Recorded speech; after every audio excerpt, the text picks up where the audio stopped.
बुलढाणा जिल्ह्यातील पेट्रोल पंपावर इंधनाचा तुटवडा भासत असल्याचा फटका आता शेतकऱ्यांना बसताना दिसतोय।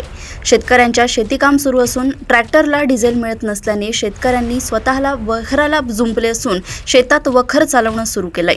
संग्रामपूर तालुक्यातील शेतकरी विशाल मृख यांच्याकडे 4 एकर शेती असून यांना पेरणीपूर्व शेतीची मशागत करायची आहे, तसेच कपाशी लागवड करायची आहे। मात्र ट्रॅक्टरला पंपावर डिझेल मिळत नसल्याने ट्रॅक्टर शेतात येत नाही, त्यामुळे शेती पडीत राहण्याची वेळ शेतकऱ्यावर आली असून स्वतः बैल होऊन वखराला जुंपले आणि मशागत सुरू केली आहे। तर तत्काळ ट्रॅक्टरसाठी डिझेल उपलब्ध करून द्यावे अशी मागणी सुद्धा त्यांनी केली आहे। बुलढाणा येथून अनिल कुमार गोठी यांची रिपोर्ट।